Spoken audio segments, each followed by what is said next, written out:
À quoi sert l'innovation participative? Qu'est-ce qu'on cherche à travers l'innovation participative? On cherche à développer notre performance, qu'il s'agisse de performance économique, à travers un développement de chiffre d'affaires, comme par exemple avec l'innovation Green Gas Industry. On cherche de la performance opérationnelle aussi, qu'il s'agisse d'améliorer nos process ou de développer la sécurité de nos collaborateurs dans leurs activités, comme avec l'innovation de la CALP 2000, ou bien encore on cherche de la performance environnementale ou de la performance sociale, comme c'est le cas avec l'innovation de covoiturage qui s'appelle Ecovoit de Gaz. Est-ce que c'est facile? Non, c'est pas facile. Ça demande des efforts, de l'énergie et de l'enthousiasme. On a de la chance, on n'en manque pas en Sud-Est, avec des équipes qui sont très créatives et puis des référents qui sont très investis dans leur mission. Ce qui est compliqué, c'est de réussir à identifier les innovations qui seront porteuses de valeur. Et ça, c'est la mission des référents innovation, chacun dans leur périmètre, de faire le tri entre les innovations et finalement ce qui relève plutôt de la bonne pratique. Et puis la deuxième difficulté, c'est de réussir à dupliquer et faire adopter les idées, les projets qui ont été primés et développés. Et ça, c'est la mission de l'équipe innovation.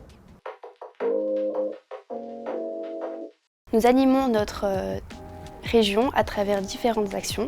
Tout d'abord, nous avons le challenge régional qui permet de sélectionner les innovations les plus prometteuses pour les pousser au niveau national et afin de les déployer dans les équipes.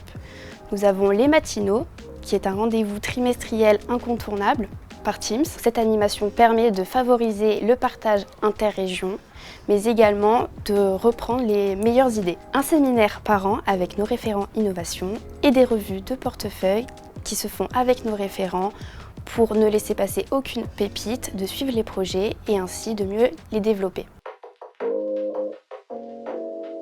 Pour moi, l'innovation, c'est casser des codes, c'est être en rupture. Aujourd'hui, l'innovation au sein de GRDF, on est plus dans l'amélioration des process. Mais pour moi, l'innovation, vraiment, c'est préparer le futur et faire en sorte qu'une entreprise assure sa pérennité dans le temps. Avec mon rôle d'adjoint chef d'AI, ça me permet en fait de pousser les idées, de les accompagner et donner un petit peu plus de visibilité. Et de temps en temps aussi dégager du temps, parce qu'on souffre souvent de manque de temps, et également avoir de temps en temps des budgets, des moyens.